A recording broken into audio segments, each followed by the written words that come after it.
Welcome back, everybody. This is Ace.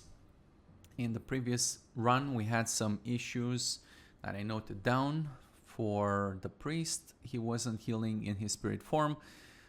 I fixed that. It was caused because I had previously fixed another issue related to the priest's healing, spirit form healing, or whatever he was doing, and he was doing some weird shit. So I had to fix that. He was casting weird stuff. So I fixed that, but in the process I broke his spirit healing altogether, which is something that sometimes happens. You fix one thing and you break 10 others. And because it's hard to envision or to see how it affects everything, and because there are many moving parts, and I say many because really it's many different aspects, and it's hard to see all of them. But I fixed the fix, and yeah, we'll just have to look at the priest to see if he's still casting weird shit in his spirit form and if he's actually doing healing in spirit form. So we had a couple of deaths on the priest yesterday, and I think if he was healing, probably would have prevented at least a couple of wipes. So there's that situation. I also wrote down that I had to fix the bear. I wanted the bear to unshift and reshift when he was breaking out of roots. But hold on, I fixed that, but I think I'm not totally okay with the fix now that I think about it, because I only want that to happen. Okay, so I made this happen for the cat, the bear, and the dire bear forms, but I only want this to happen if he well, it's only for the melee guys, right? Because the casters don't particularly care, or they shouldn't really care. If someone like does a frost nova on you and you're a caster, to get hit by the frost nova, the whomever did that to you is probably in your range, right? You can't get hit by a frost nova at like 40-50 yards. So the casters don't need this, but the melee guys, they do need this, but only in the situation, which I'm gonna type in as right now. There we go, everybody. We're just doing this as we're recording this. Why not? So what I want to say is, if the cat or the bear has a victim and he cannot reach the victim, yeah, and he's got a root and he's got mana to shift back, then you should leave the form. And I've tested this before I started the video, and it worked. So yeah, let me also fix my fix, everybody. That's what we do on this channel. We fix the fix because we're so professional. Not cool. Okay, we're gonna do dire Maul today. So I only had those two issues. They are fixed. We're gonna, I don't know if there are any roots, but we're gonna try it out and see how it goes. I'm gonna use a priest, and maybe he gets killed. Imagine wanting for your healer to get killed. I'm such an evil bastard. What else should we try, everybody? I wanted to try the boomkin, but I don't want two druids. I don't know. I honestly don't know. Maybe you haven't looked at the shaman in a while. Maybe we can do like a shaman type of deal. Let's do 2 shamans. How about 2 shamans? Have we done 2 shamans until now? I just want to see, can they coordinate their totems? Can they do that? They should be able to do that. They do it in vanilla. The code is almost similar in TBC, so I have made some changes to their totem logic because I had to add new totems and stuff. But let's say on a fundamental level, it should still, I made other changes too, but fundamentally it should still function as is. So we're doing dire Maul East. The final boss should be 58. We're 54 as per usual. We're gonna push them to see if they crack, where they crack, why they crack, and figure out how to fix it. That's the most important part. Fix the fix, everybody. Game, they are crazy. Come here. I want to kill you. Okay. Fun's over. Let me GM myself off. Aha. They cannot heal me while I'm in GM mode. And it's easier to see the enemies like this. Maybe these guys have some entangling roots or whatever, and that should be fine. Okay, so we see the priest. He's doing lesser heal, renew, cool. I'm okay with that. Stone skin, earth totem, boom.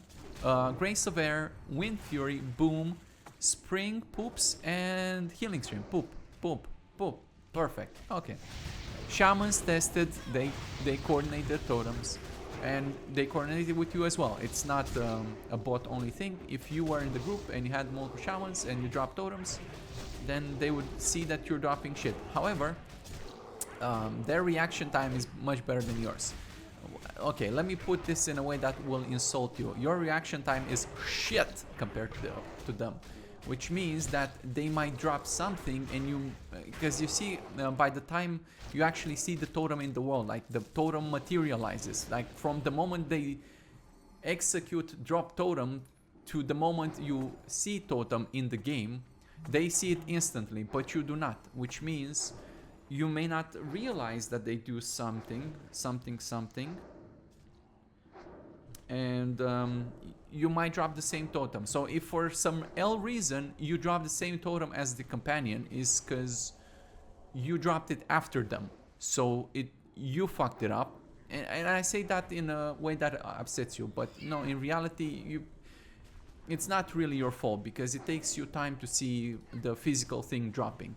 So what you can do and what you should do is learn what totems the companions drop by default. And once you understand that, then you can drop whatever they're not dropping. And if you don't want to learn that, you can just whisper them, set totem, I don't know, strength of earth totem, whatever.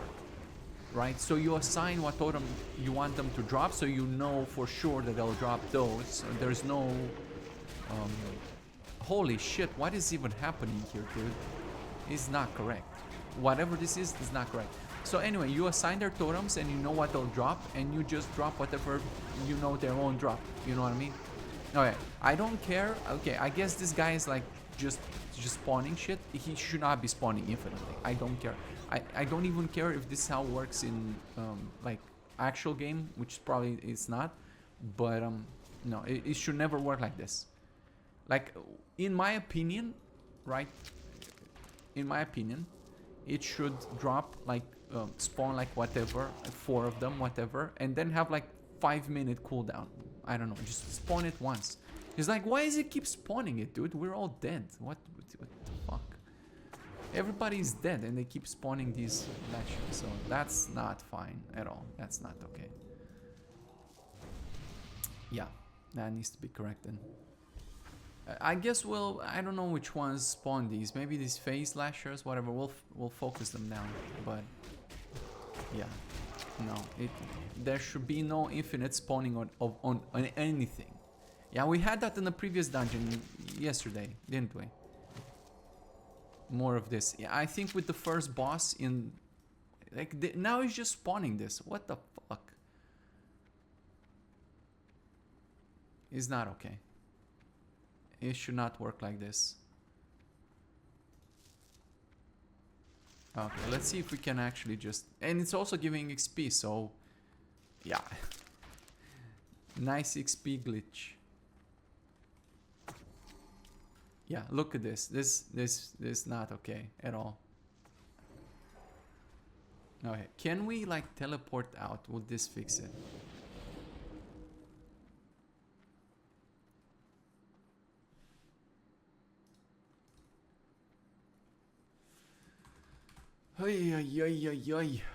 Okay, let's ignore the... Oh, but if I leave them like this, will they just infinitely spawn and just murder my CPU in the process? I mean, I've seen stuff like this on the VMango server, but it was capped. Like, at some point, even if there was a creature capable of infinitely spawning shit, which in my opinion, that should never be the case, they should just keep track of what they're spawning. That's absolutely possible. and they should not spawn more than necessary. Or if you are going to spawn whatever, at least put a cap on it.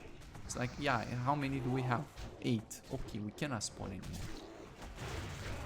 Whatever. Clearly not okay though.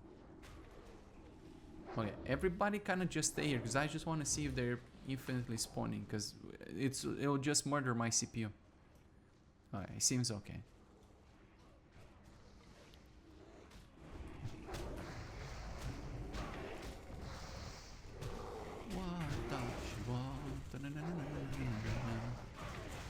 Okay, let's go. Is this the guy? Yes. Let's murder the guy. How about that? Let's kill the guy with the infinitely spawning poopy sense. If it is the guy. I don't know if it's the guy. I wasn't paying attention.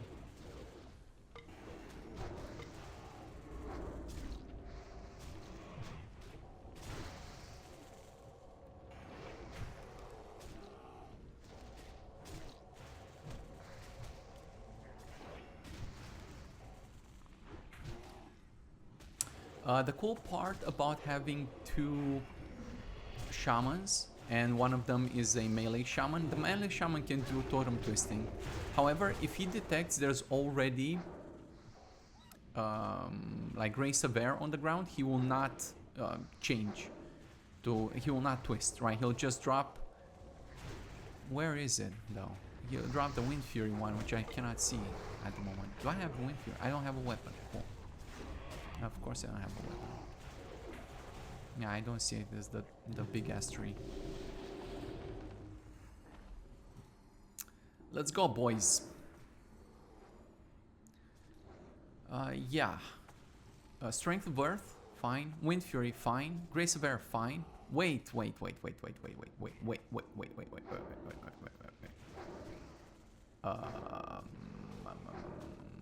Is that okay? Hold on, everybody. Hold on. I just realized something. We don't actually have someone who would benefit from Wind Fury. So I think that's why he doesn't drop it. Again, it's so much code. It's... Well, my memory is not exactly fantastic, but there's so much code that... And I made so many changes. It's hard to keep track, so I have to actually look to see what the fuck are they doing. So in the Totem Manager... Okay, so the melee DPS guys drops totems, earth totems first, and then he drops air totems, and he first he tries to drop Wind Fury, and he checks for if anybody has Wind Fury in the party.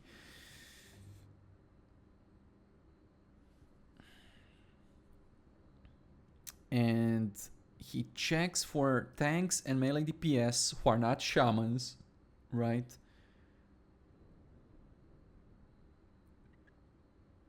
And I'm a little bit confused. I'm a little bit confused.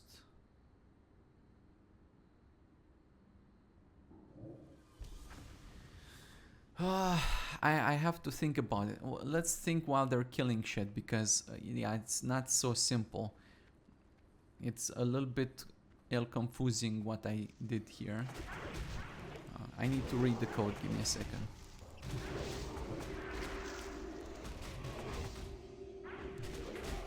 Yeah, that's kind of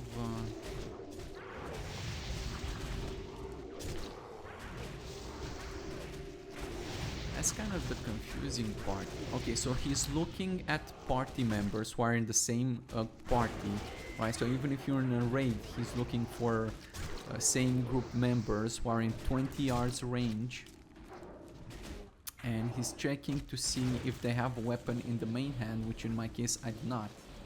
So he's like skipping me. Why? Oh, okay, I want to loot this. Why are these lashers keep... Okay, so maybe it wasn't the NPC. Where was it? Because I wasn't paying attention. Are these guys just infinitely spawning like this? Are you serious right now? They're just literally spawning, dude. Yeah, sure, like, just bring some more. Yeah, oh, 4 more. Cool, yeah, just bring 4 more. Oh, you not have 4 more too. What the fuck is this? Hell no, bro. Let's skip. That's not okay.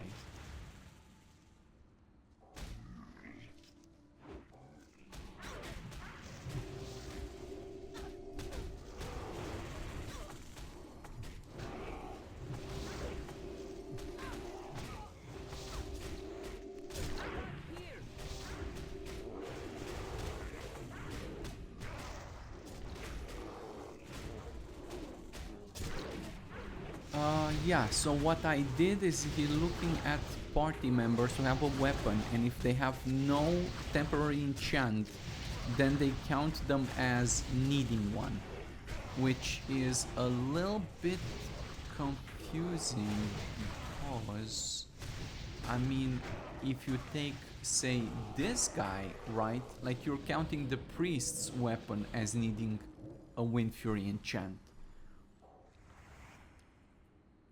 And, well, the other healers can probably use it, and actually do use it. If you think about a druid or a paladin, and they do swing their weapons, it's just not the priest. Well, the priest can do it too. Can he though?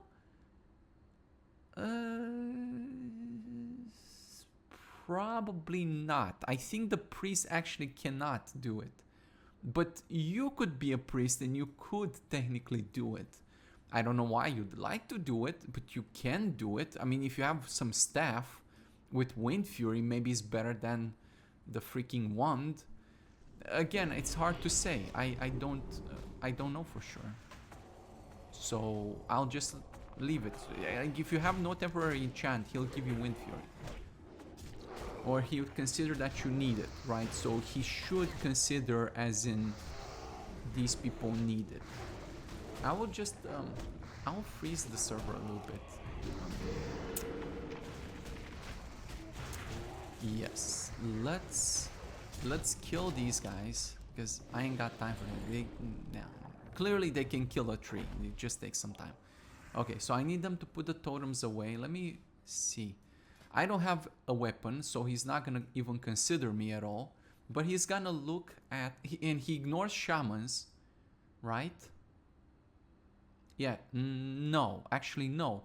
If the shaman doesn't have, so it doesn't even matter who, as long as they have a weapon and it's not temporarily enchanted, even if it's a shaman, this guy has poopy, whatever, but this guy does not, right? So if he has nada, then he should count it. Let's find out. Is it gonna happen again here? Is this what happens with these lasher types? Yeah, god damn it. They just respawn. It's not okay. Okay, go attack. Okay. The server is frozen right now. So he's looking at Medora, who is the range shaman, correct?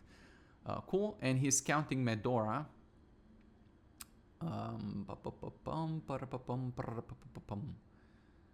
Kind of confusing here why I skip the caster himself. But I skip the caster himself because I know the caster himself is always the melee DPS who should have other things. Yeah, his shit should be enchanted. The Brita.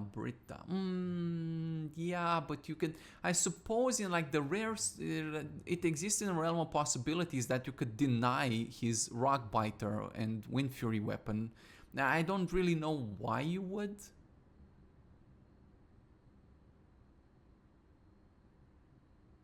Honestly, I just, it exists in realm of possibilities, but it's also very confusing, and then I kind of have to test other things. Do I want to account for this extremely rare possibility or not?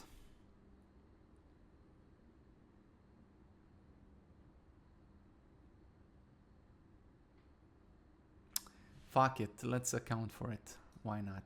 And we'll see. If something breaks, I guess I'll fix the fix. If this fixes, but I break something else. So now he's looking at Brita, who's the priest, and of course she doesn't have anything. So she's counting her as needing enchant. needing Wind Fury. So again, it's very questionable. Well, I suppose that what I can do is I could say, hey, if... Let me think about it. Let me think about it.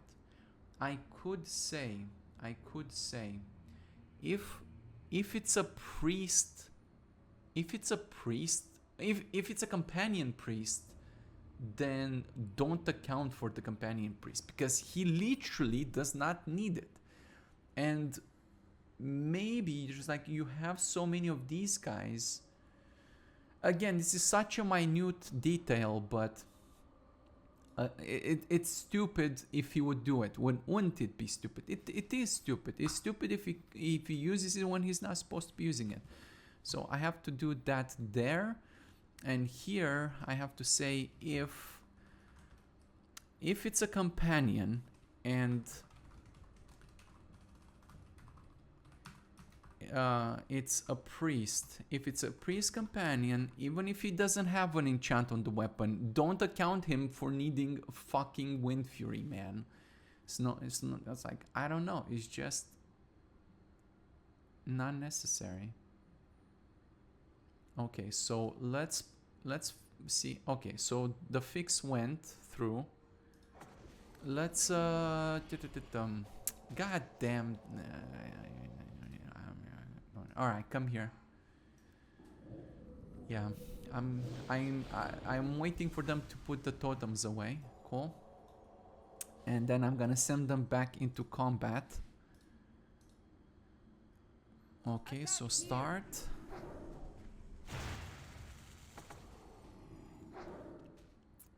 Okay, so now he's looking at the shaman, the ranged DPS shaman. That's fine, I think. Yes? Yes. Wait, yes? I suppose yes. The ranged DPS shaman, I think if you run out of mana, like what the fuck are you gonna do? Maybe the ranged DPS should melee. So if he really has no temporary enchant, you should account for him. And if he runs out of mana, he should swing his weapon. Why not? We should actually test for that to see if that happens. I don't remember. I think we talked about it in a previous run, a previous video.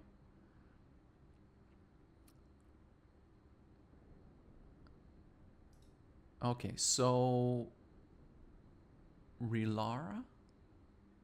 Wait. Now he's counting for the bear. No, that's not correct. He's counting for the bear. I don't want you to count for the bear. How do I fix this? I have to say if it's a priest or fuck, I need to get the shapeshift. I need to get the form. Wait. No, I don't really need. I could just say if it's a priest or if it's a druid. Okay, so if it's a druid and it's a fuck. I don't like how I'm writing this code. It's gonna suck to understand later. Give me a sec to format the code to make it not very confusing, I believe.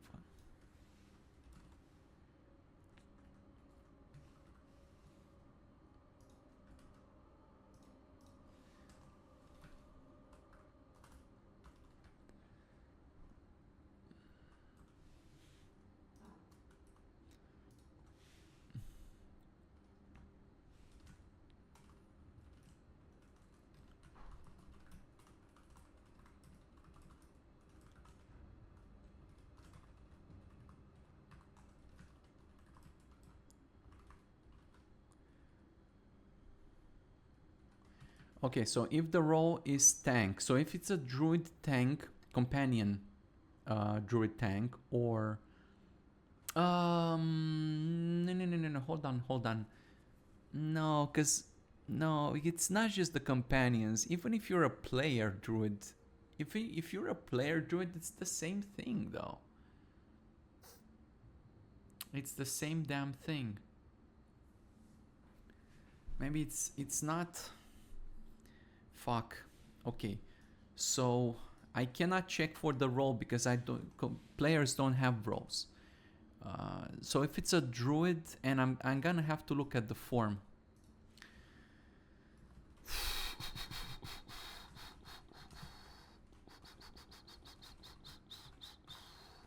Okay. So if the form is a cat,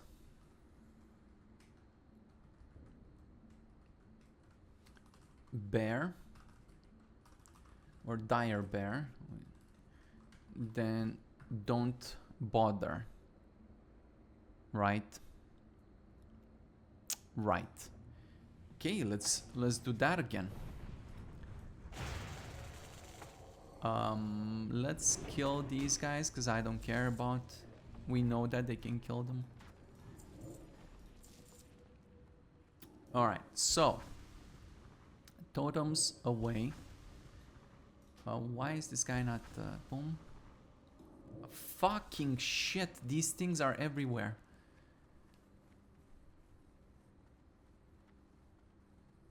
Jesus Christ. Maybe it's the respawn time, I don't know. It cannot be the respawn time because they... Well, maybe it is. No, because they kept... One of them was dying and they kept summoning them like forever.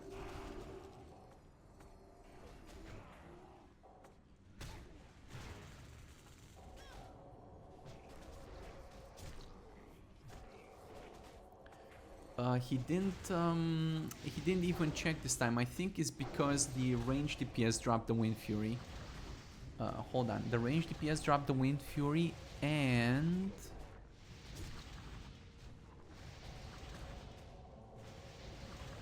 Wait, is he checking?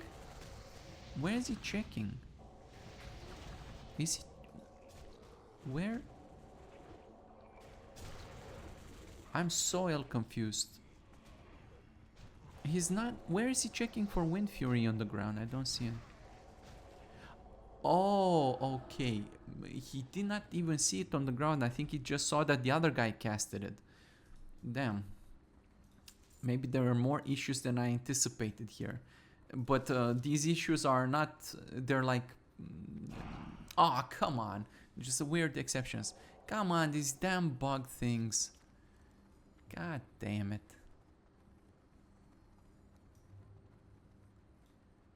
I'm doing something. Do not spawn more on top because I'm busy. Don't have time for it. So... Okay. Okay, let's see. What is he doing? So he's looking at Medora, who's the range DPS. Doesn't have an enchant. Counts it. Do we want that to count? We do. Cool. Cool, cool. We accept that result. Then he's looking at himself. Why is my priest dead? I'm just whatever. So he's... But I don't want my priest to be dead. I don't understand. Oh, okay, whatever.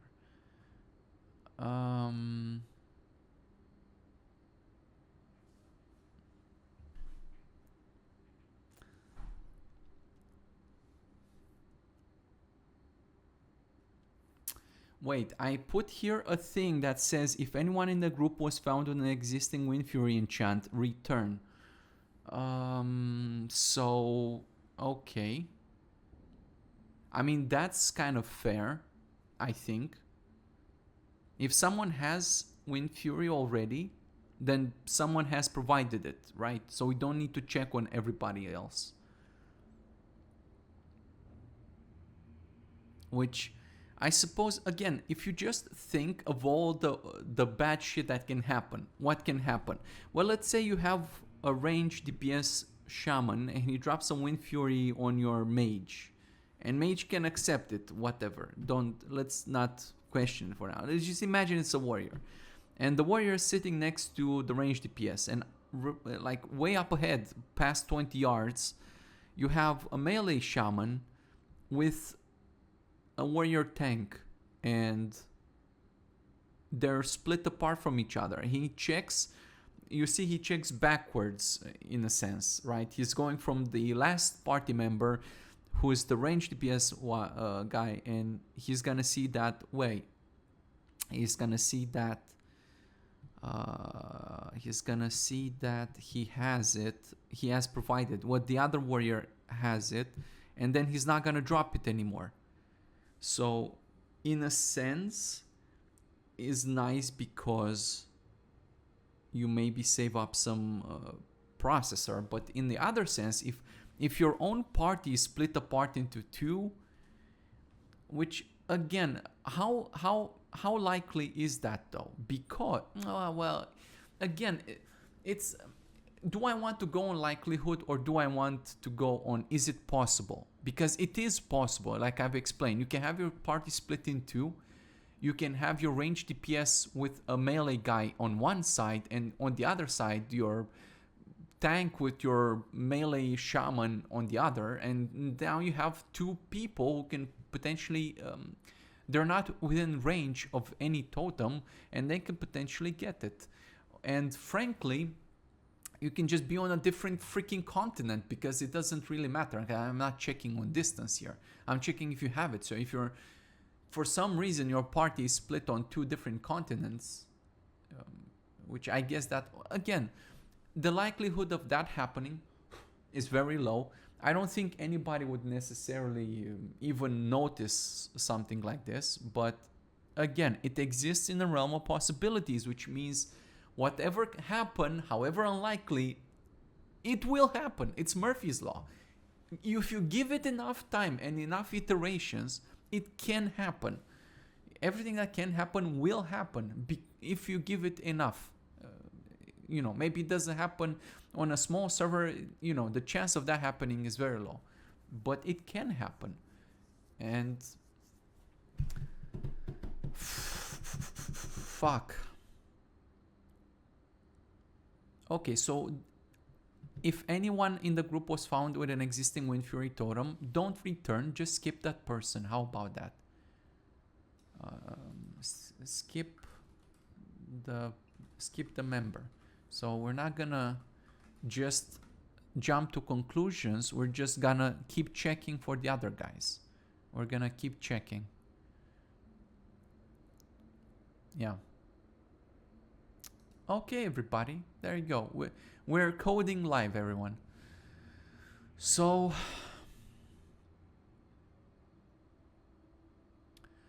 he was looking at himself and he realized that he's a shaman melee DPS, so he skipped himself because he doesn't want that. He doesn't want that. But should he have skipped himself now?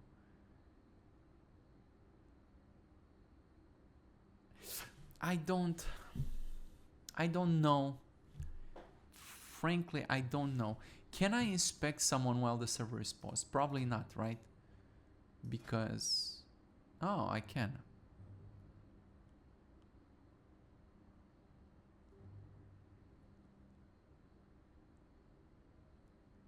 Fuck. So...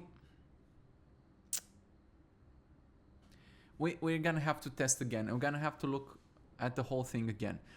Look, normally I would say he should skip himself, but again, it's the whole thing. Maybe he doesn't. He's not allowed. Look, it exists in the realm of possibilities that he could just not be using Wind Fury weapon. You see, Wind Fury 3 is not Wind Fury totem. It's like his own Wind Fury buff. So for some L reason, maybe it drops off. I don't know. I don't even know if they cast it in combat. Maybe they do. Again, it's so much code I can't remember all of it. Maybe they do. I know the tanks refreshed their rock biter. I don't remember if these guys refreshed their poops and. But let's say for some, maybe don't have mana. Maybe they don't have mana to do it. So it exists in realm possibilities he may not have this, which means him receiving it. And it's not just him, it can be any other, like maybe another melee shaman has mana, he can cast it, and he should consider this guy as needing it. Fuck. Okay, we have to unfreeze and we have to go over it all over again, because now my run is contaminated. So let's, first of all, let's get my priest back up. I don't understand why my priest is dead again. Fucking hell. Okay. We're gonna do it again, everybody. We're gonna do it right until it fucking works perfectly. I'm just obsessive like that. If it's not perfect, then what the fuck? Because when you are playing, you don't know these particularities. Yeah, I know them because I'm looking at the fucking code. And 5 minutes ago, I didn't know them either because it's complicated. Yeah, I cannot remember all of this. Which means that if you come across this issue, and for some L reason, you're not getting a Wind Fury Totem, you're gonna be like, what the fuck? Why am I not getting a Wind Fury Totem? And now you're going, you know, Alice down the rabbit hole. Like, I ask 20 questions. And when people report problems to me, very rarely, like, out of all the problems that have ever been reported to me, extremely rarely does it happen that it's the actual, like what's reporting is the actual problem. It's usually not. It's somewhere down, like, it's like, hey, my hand hurts. And it's like, yeah, well, why is it hurt? Well, fuck. And you may draw wrong conclusions because the reason may not always be obvious. It may be because you have, I don't know, some caloric deficit. I don't know. I'm just saying some stupid shit. But it's not maybe just because you sat on it with your butt. It may be for some reason that's not apparently immediate, right? So if you come across this issue with the totem and you don't know why you're not getting a Wind Fury Totem, then it may be just weird shit, and it should work as you'd expect it to work. I think that's the most important thing. I cannot always do this, but to whatever extent I can, it should reach expectations, because when that happens, there's fewer reports of shit not working, right? Because if it doesn't reach your expectations, you may report it as a bug, even though I may have intended something different, but to you it's not obvious. And I'm not saying that, you know, there's always ranges of people, so something can be obvious to most people, not gonna be obvious to all people, or just some people think differently. Anyway, we're getting sidetracked here and rambling. Fuck the thingy-majinglies. Let's just go back into combat, because let's take it from the top. Let's try it again. So let's go into combat. Fuck. Yeah, it's the range guy dropped the Wind Fury first, and look, the code is executed rather predictably, right? So you see, it's the range guy who executed first, because when it goes through the list of players to update, it executes sequentially, and in the sequence, it's probably this sequence in the order which they execute shit, right? It's usually, from my anecdotal observation, it's like the inverse order that you put these guys into the party.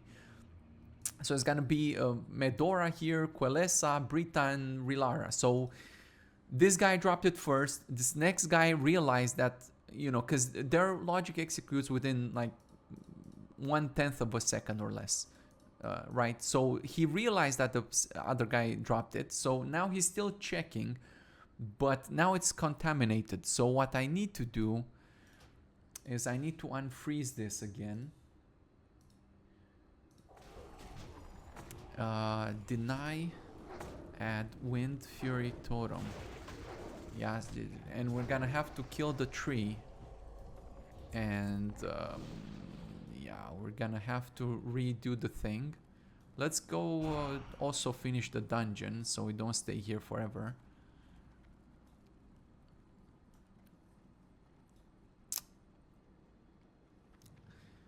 Yeah, that's a funny one. You walk with your back, and they also walk. You see it. It's kind of arguable, I suppose. All right, so let's do this again. Let's start the watching. So Medora, you see Medora is the one who first drops the totem. He dropped Grace of Air, right? That's cool. That's cool. And now, okay, so he's looking at Medora. Again, he's looking at the inverse order in which you, yeah, whatever. You get it by now. So, Medora doesn't have a temporary enchant. He's not a priest. He's not a druid, so he counts. We agree that the shaman caster should count if he doesn't have anything else, because if he runs out of mana, maybe the shaman should be melee attacking and not standing there looking stupid. And we should look into that, by the way. Maybe I'll add it on my to-do list with a question mark. Yeah, let me do this now because I'll forget about it. So, question. Does shaman ranged DPS melee attack when Question. I don't know. I'm gonna look into it. Probably not. In which case I'll have to make it so, right? Maybe. Wait. Maybe make it so. If not, so if not, maybe make it so, just not against bosses. Just not against raid bosses. Yeah, like that sounds like a bad idea to go at Ragnaros with your melee attack. I don't know. Well, it's not even just about that, because you could probably be in some kind of, like, you need to do some tactics. Yeah, so it'd be kind of weird to see your range guy run at whomever. Run at what's the final boss in Blackwing Lair? Nefarian. Run at Nefarian when, especially you're a shaman and you have a totem problem at Nefarian. So just not against raid bosses. But anyway, so he counted the shaman as needing the totem. Now he's looking at himself and wait. He buffed himself, right? Yeah, he did. Okay, cool. So he buffed himself. He's looking at himself. He sees that he has an enchant. And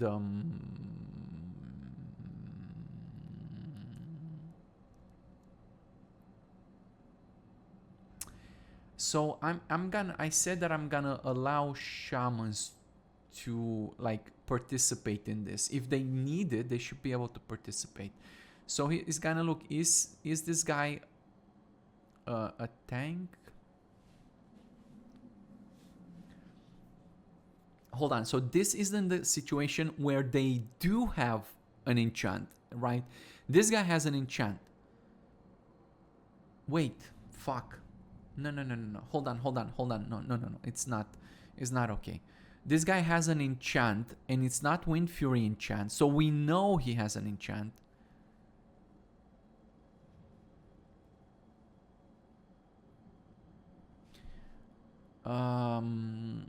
Yeah, but no, if he has a temporary enchant, I actually don't want him. He has an enchant that's not Wind Fury, so he clearly knows what he's doing.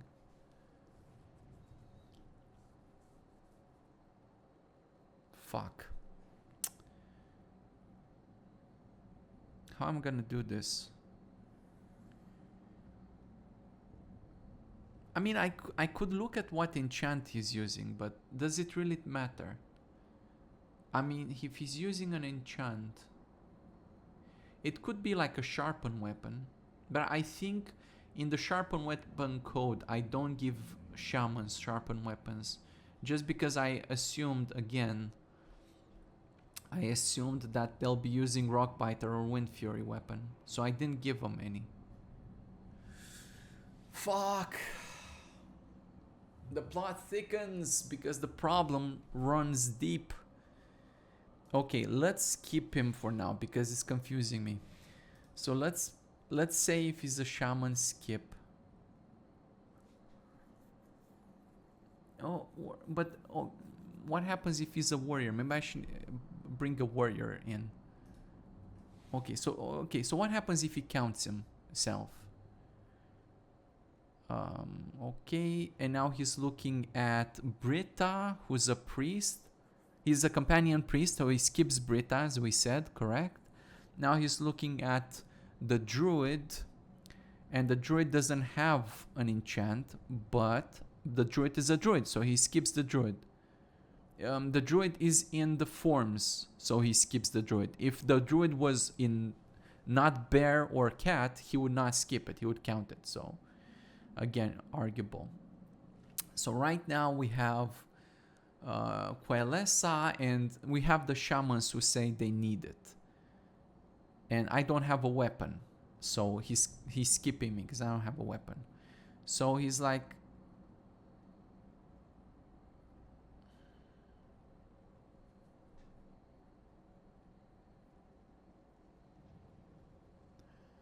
so he found two people who need it.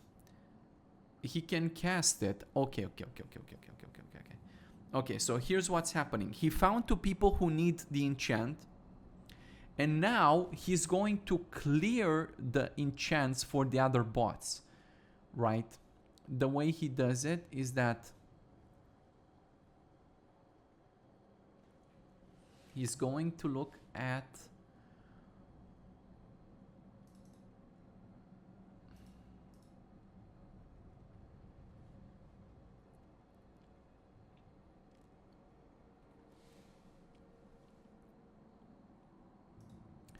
each member and see if he has a weapon enchant.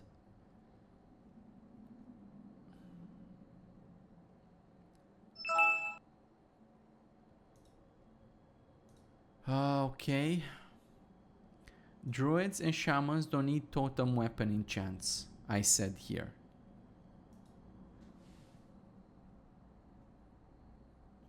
Fuck.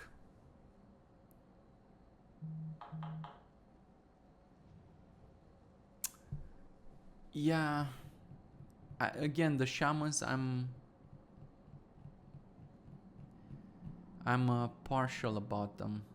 Okay, let's skip the shamans. Let's say the shamans need them just for this exercise. Okay, so let's say the shamans need them.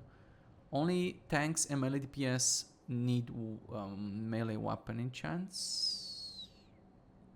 Fuck. Who was he looking at exactly? He's looking at Medora. Crap. That's the problem. Because I said only give... Yeah, because I'm in the function that's supposed to clear any other enchant from the bot. So now he's going over all the bots in the group. But hold on. Maybe this is not wrong. He's going over the bots in the group to clear their enchants to make room for the Wind Fury totem. Yeah, because what can happen is that, yeah, now we have to have a broader conversation. So what can happen is that you cast, you use temporary enchants like Sharpen Weapon and you give them to your companions.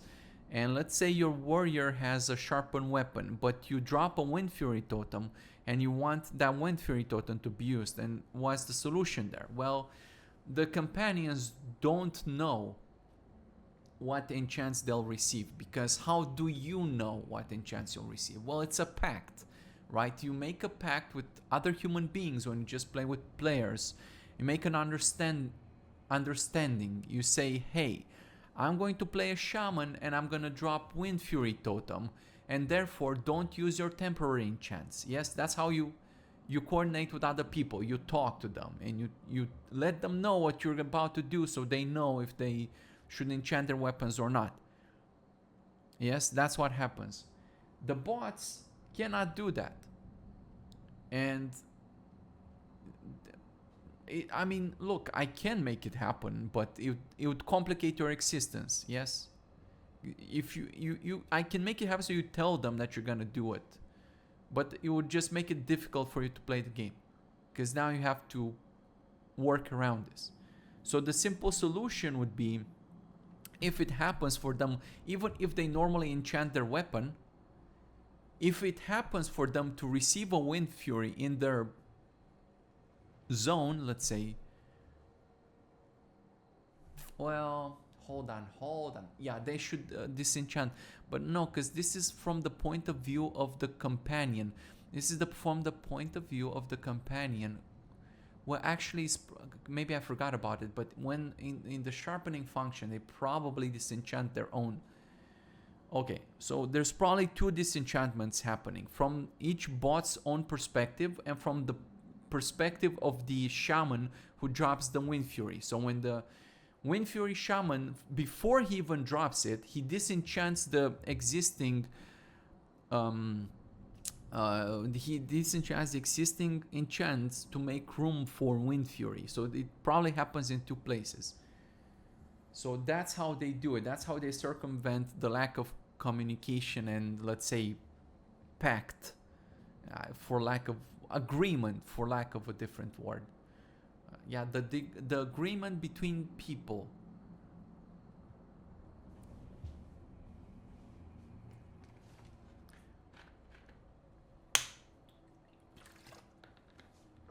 All right, so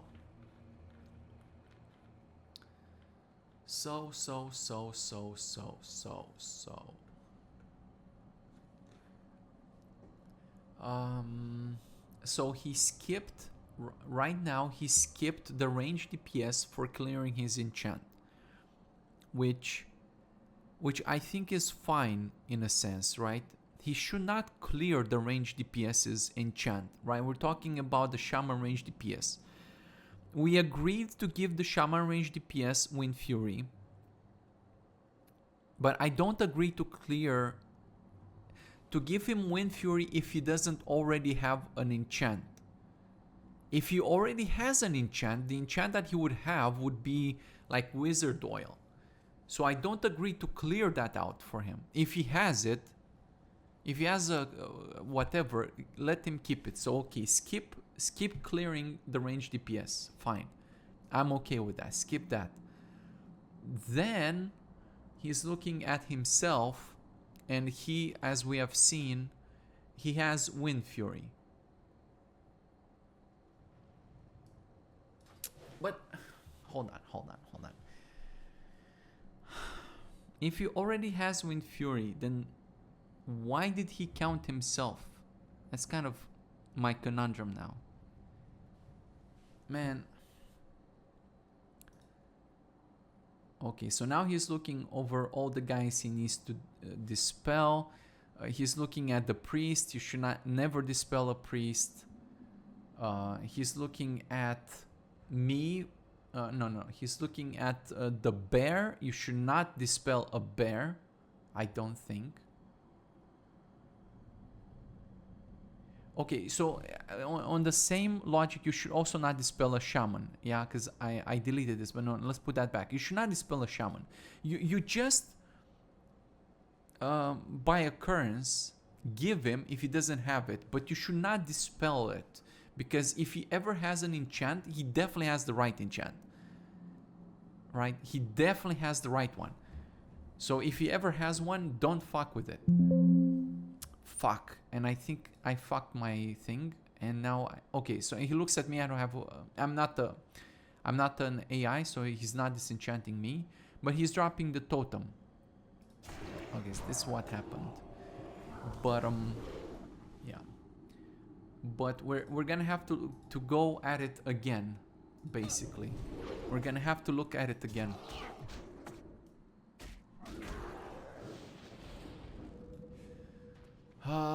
Fuck.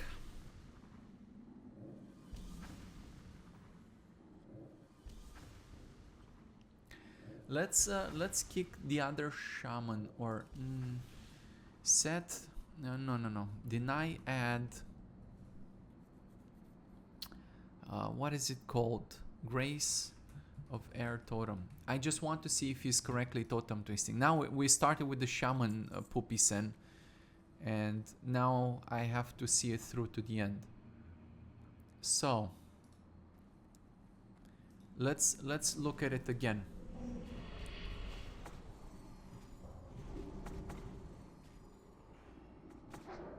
Fuck. God damn it. Yeah, I broke my thing. I have to restart the server.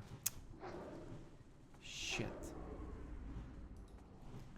Well, let's restart the server because I don't know. We're working on this right now, so I need to see what happens all the way to the end. I'm gonna have to restart the dungeon. It's fine. I'll just kill everybody on the way. Clearly they can kill ads, so I'm not... Well, the plants are bugged. Those are not okay. But, yeah. Let's see this through. I'm in Dire Maul North, yeah. Let's go east. So we had a warrior, we had a druid, we had a priest, we had a shaman MDPS, and do I want... Yeah, just for testing purposes, let's get the range DPS back in and just deny his shit because I still want to see what happens. So deny add wind fury totem, grace of air totem. Cool. Okay, so let's mark them.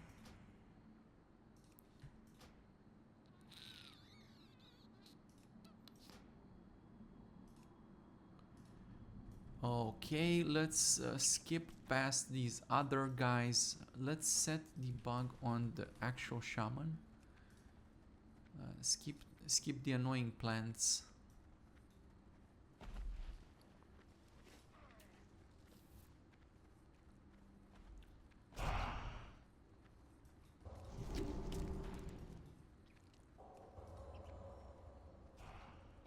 Ah, that's why they died. Okay, I see. There was shit on the ground. Okay, calm toggle. Let's skip past the plants.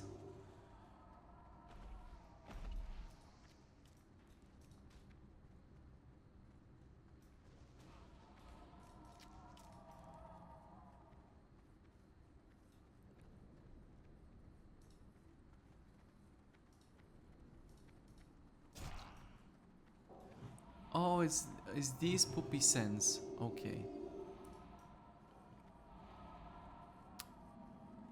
Cool. Let's kill this guy. Let's get everything back to normal. All right. Let's look at it again from the top. When he's checking. So now he's checking again. Let's check if there are people who need Wind Fury in the group. Let's start from that again.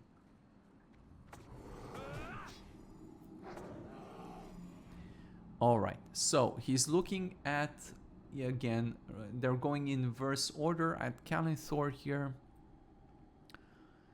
He sees that Kalithor has an enchant. Really? What enchant is that? Oh, he has a weapon. No, never mind. I'm stupid. So he sees that he has a weapon, which is fine. He doesn't have an enchant. Fine. And he says, okay, he should receive one. So he has a weapon. He doesn't have an enchant. He should receive Wind Fury. Agreed? Yeah. And later on, I'll see to him actually using melee to attack when he's So let's say that he needs it. Now he's looking at himself. He has a weapon. He has an enchant because he already has Wind Fury enchant, Wind Fury weapon, yes? He has an enchant. It's not Wind Fury totem. And he counted himself. So already this is a fallacy. I said, okay, give it to the shaman, but only if he doesn't actually have it. If these guys ever have an enchant,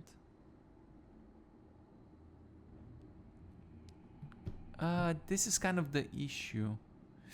Fuck. Because now the problem comes from when they get an enchant.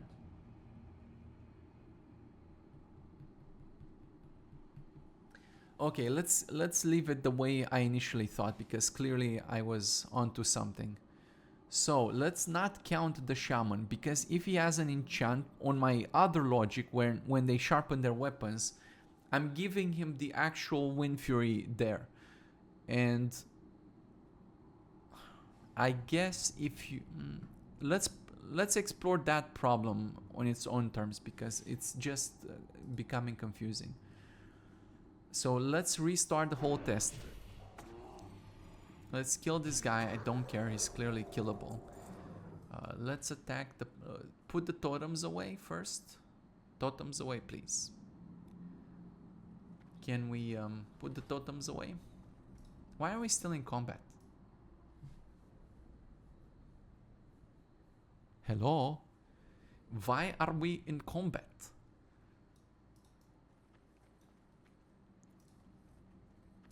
I don't know. More bugs. Okay, cool. Totems are away. Let's start from the top.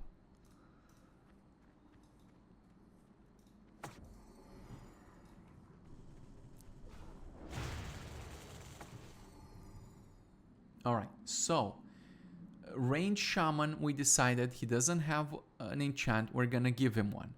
Then we have the actual melee shaman, he does have an enchant, and we're just gonna skip it, assuming... Wait. I can just say, hey, if it's an actual melee shaman, check to see if he actually has... Yeah, but I don't clear it later on. Do I clear it later on? Because when it comes to clearing, I said I trust the shamans. Okay, fuck. Let's not fuck with it for now. Jesus Christ. Because the root of the problem comes from when I'm actually buffing them, right? Fuck, but when I clear enchants, I can just say clear the shaman's enchant too. If it's not the Wind Fury enchant. Fuck. Okay, fine. Fine, let's do that. Let's exceptionally just do that, just to see what happens. Even though it's probably not gonna happen. So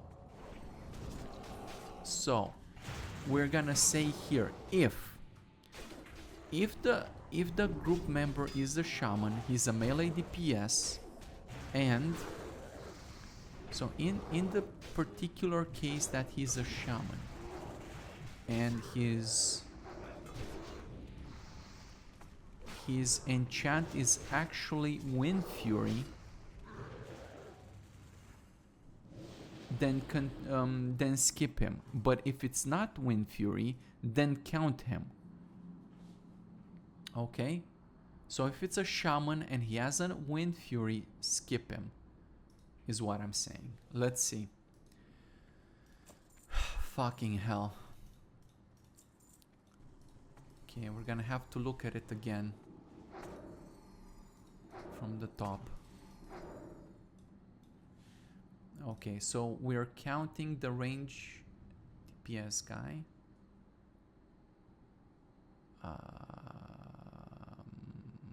Crap.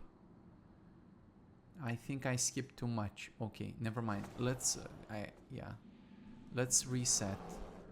Put totems away. Okay. Let's reset this. Okay, so range shaman. Wait, did that count? It okay, so range shaman, Fedor. What the fuck? Oh, okay. I see what happens. What happened is that he looked first at the range guy, and the range guy is further than 20 yards, So he skipped checking straight up. He skipped looking at the range guy. Now he's looking at himself, and he's a shaman, but he has Wind Fury enchant. It's the actual Wind Fury weapon enchant. So he skips himself. If he had any other enchant, like Sharpen Weapon, he would have counted himself. And I'll have to test that. But it's gonna be difficult.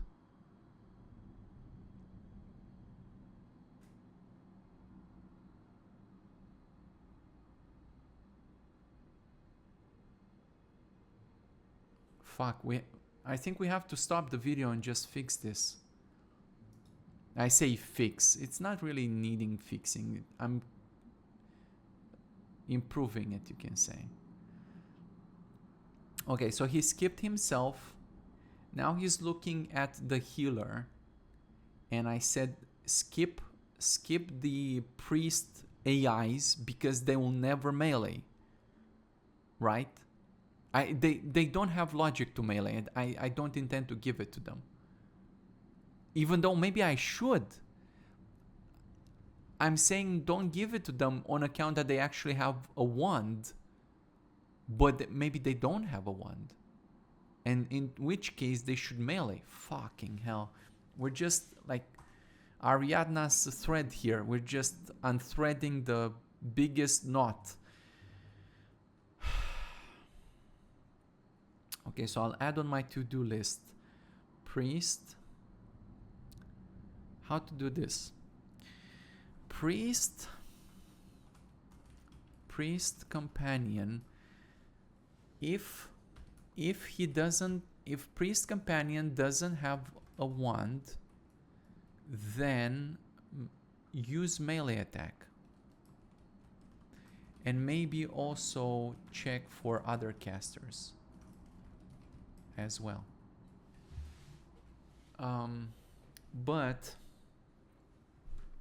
But only when and how do I say what's maybe like less than 5% mana. Let's say less than 5% mana. God damn it.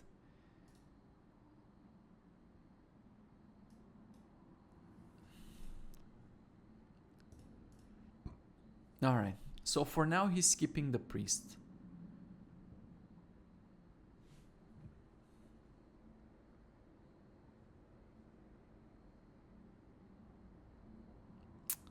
But if I'm gonna make this priest change, maybe he shouldn't skip the priest. Fuck. Okay, let's not skip the priest. Let's just go all the way. Let's see where this takes us. We're doing this live, everybody. Yeah, enjoy rambling in a 10-hour video. How long it's gonna take me to do this. Okay, so we're not skipping the priest anymore, and we'll try to address the priest issues. Fuck, wait. No, we can skip the priest. We can skip the priest if he has a wand, right? Because I said only do this. No. So if he doesn't have a wand, then use melee attack, which means if he's an AI priest, now I need to check the AI priest's weapon. Holy shit. Okay, give me a second. So we've established that he's a priest. Then we're gonna Okay. Yeah, now we have to look at his ranged weapon and see if he has a ranged weapon equipped. So if he has a wand, okay, so check for wand. So if wand, then don't give him. That's the idea. If wand, then don't give him.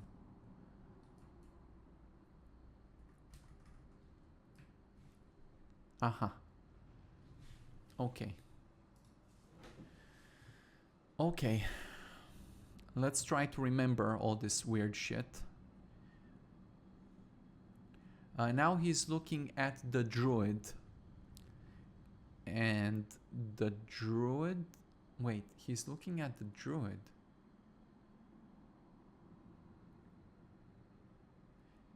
And the druid has Wind Fury. Okay.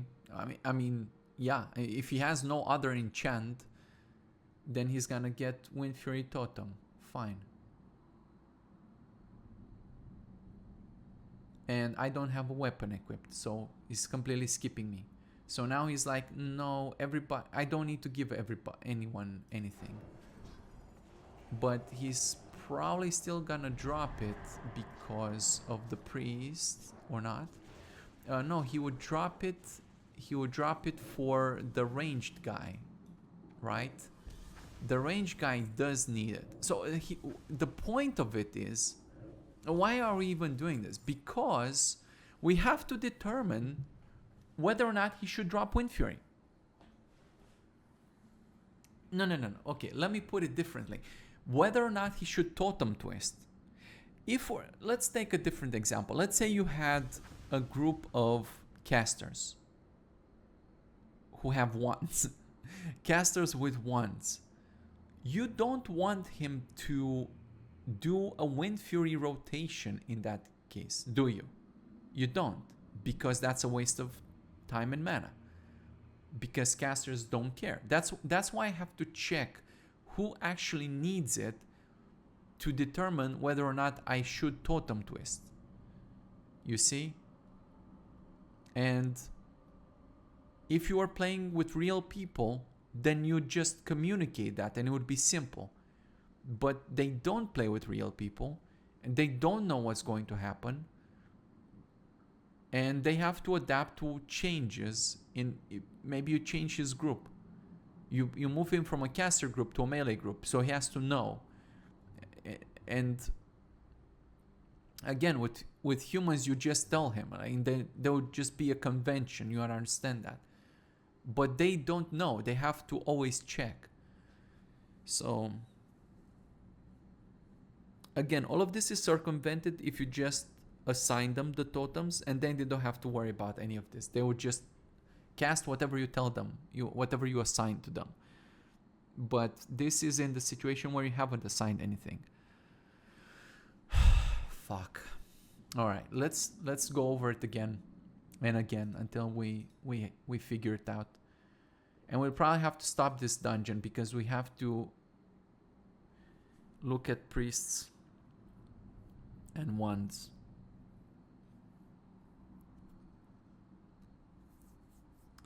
I cannot destroy a priest's wand just like that, can I? Probably not.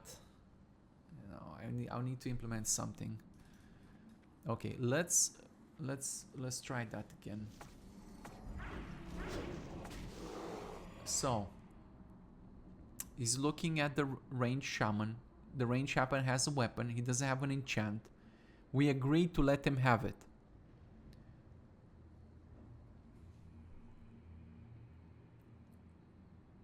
Fuck. Now we have to take another step back. We agreed to let the shaman, ranged shaman, have it, but the problem is that the ranged shaman is not melee attacking.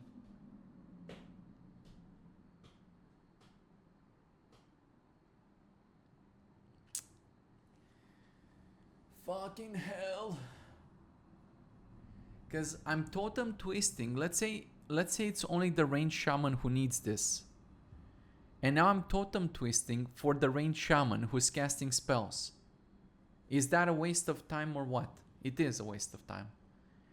Totem twisting just for the ranged shaman is a waste of fucking time. So I suppose maybe I shouldn't look at the wand.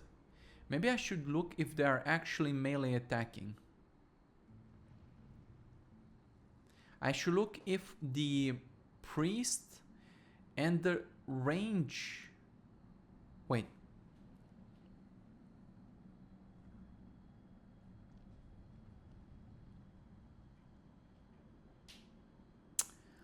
I should look.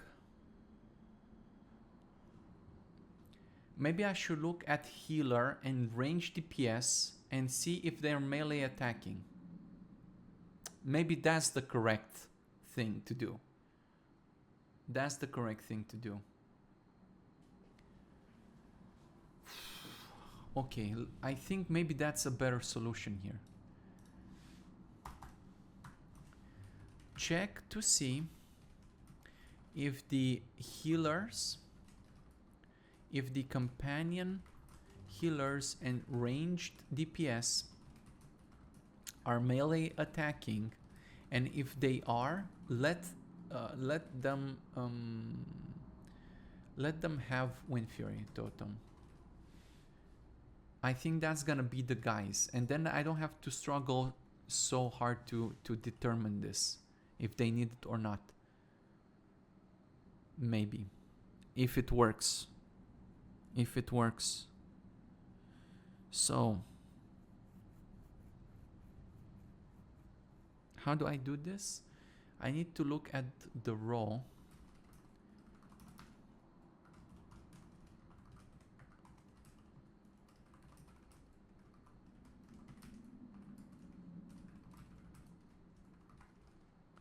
Okay, so if the role is a healer or range DPS, and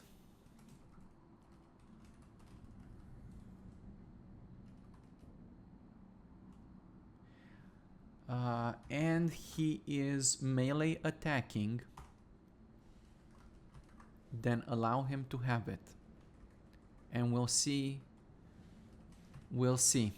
basically. We'll see. Okay, let's reset and do it again. Destroy this. Oh, the stupid lashers, man. Okay, get everybody grouped up. Chop chop. Okay, so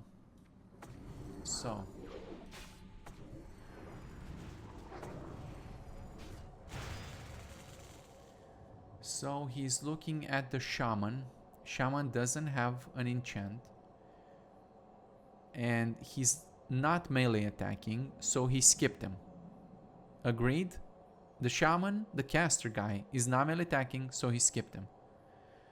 Then he's looking at himself, but he sees that he has an actual Wind Fury buff. So he skipped himself. Then he's looking at the priest, who doesn't have a buff, but he's not melee attacking, so he skipped him. And now he's looking at the druid, who is a druid who doesn't have a buff,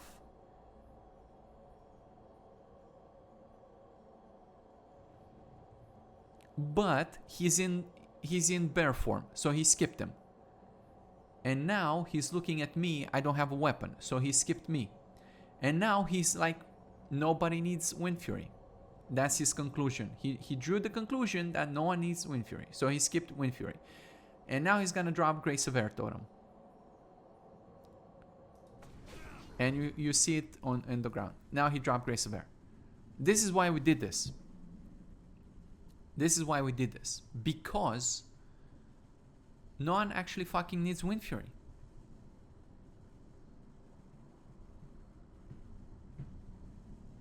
And if no one actually needs fucking Wind Fury, then there's no point in dropping the fucking Wind Fury. But wait, because I need to apply this logic to the other companions, the other roles, because this checking for Wind Fury is only a thing the melee DPS does because he wants to totem twist. The other guys simply just drop Wind Fury without checking anything else. They just check to see if there's a Wind Fury on the ground. If not, they just drop it.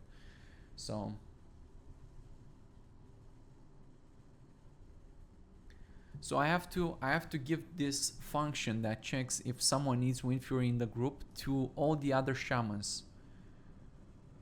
Yes? Agreed, or you agree or you don't agree with me?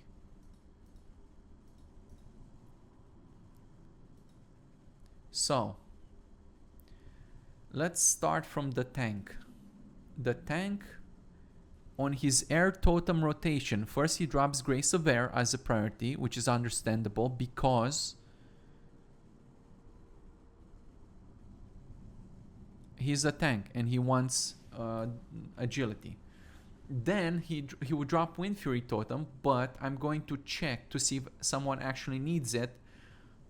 And if nobody actually needs it, then the next one he would drop is Wrath of Air. Wrath of Air, I think, is the spell damage one. I don't remember off the top of my head. That's like a new TBC one. Let's Google this. Wrath of Air totem.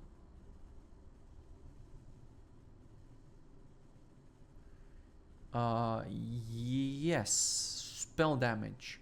And its spell damage is good for the tank as well. So it's okay for him to drop Wrath of Air as a third totem in the air totem list, let's say. So he's checking for Wind Fury now. Cool. Now,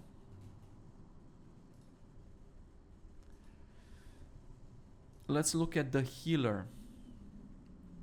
And the healer does Tranquil Air as a priority, but only if there's no tank in the group.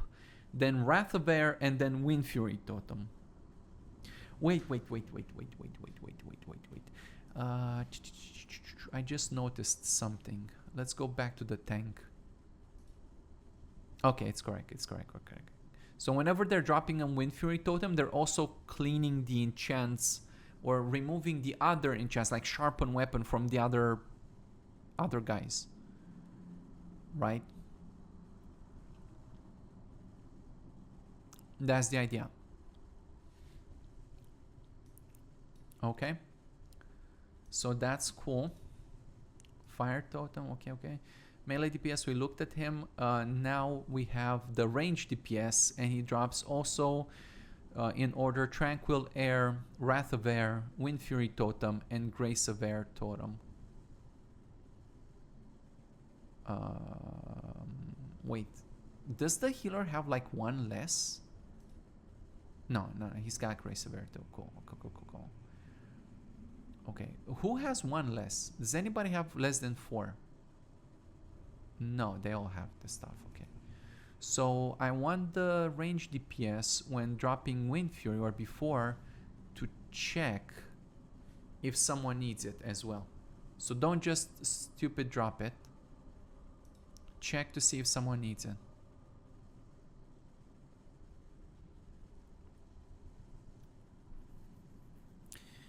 Which I suppose there's some argument to make there. None of these things are obvious in a way. Well, they're obvious if you just want to do it simplistically, but they're not very obvious because this function that we've been working on now that checks if someone needs Wind Fury in the group, it also looks for the range, and it looks for the range of 20 yards. And well, I mean, the Wind Fury totem is like the range of the totem is 20 yards. So let me bring it up. So Wind Fury totem, I think it may be increased. Yeah, it says 20 yards. Is this increased by the talent? There's a talent in there. Yes, it says the radius of totems that affect friendly targets is increased to 30 yards.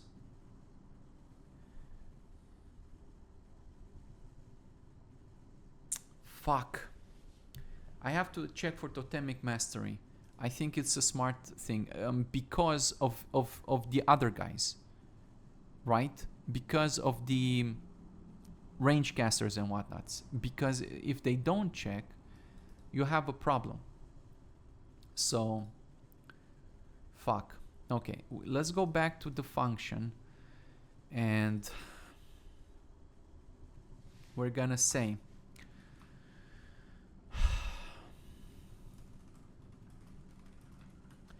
So by default, we're gonna check the distance at 20 yards, but we're gonna say if he has totemic mastery,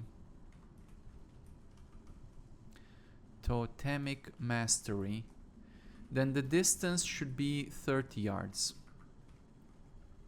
And yeah, right? So check in 30 yards. We're gonna account for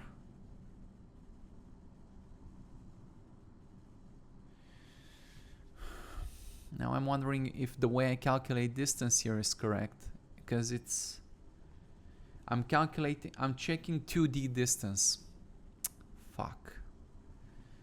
I'm checking 2D distance and I'm not sure if line of sight affects the totem. Fucking hell. I think I'm gonna leave it like this because I just don't want to deal with that. I guess a better way to calculate the distance, I would have to, the problem I have to square this. Calculate this squared, and it's annoying. I don't want to do it. Fuck it. Leave it 2D. And if there's a problem, let's fix it in the future. Yes. I don't want to also deal with this. But I'm checking for totemic mastery. So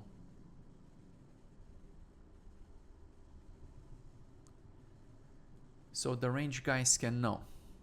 And I think I'll leave the buffing part for homework for after the video, because we'll be here for 20 hours if I keep going like this. Let's just observe if the rest of it works.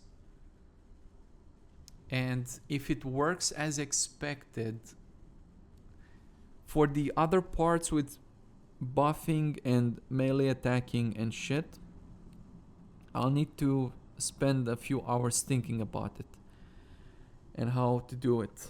It's not obvious and it's not quick. So let's finish this dungeon.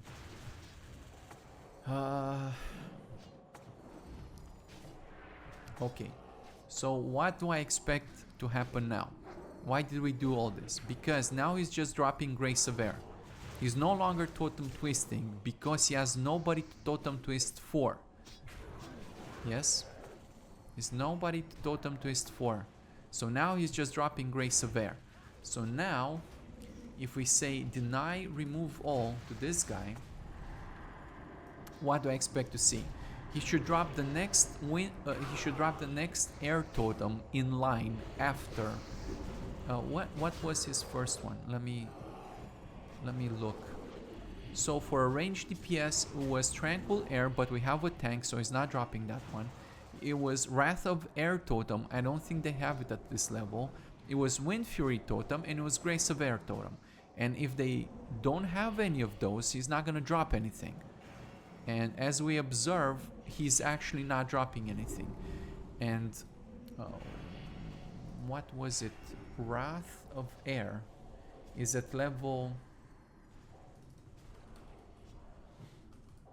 which is fine. Not dropping anything is also acceptable. That's at level 64 and we're 54, so not even 69, bro. So we're not gonna see it for a while. You see though, they both drop Grace of Air because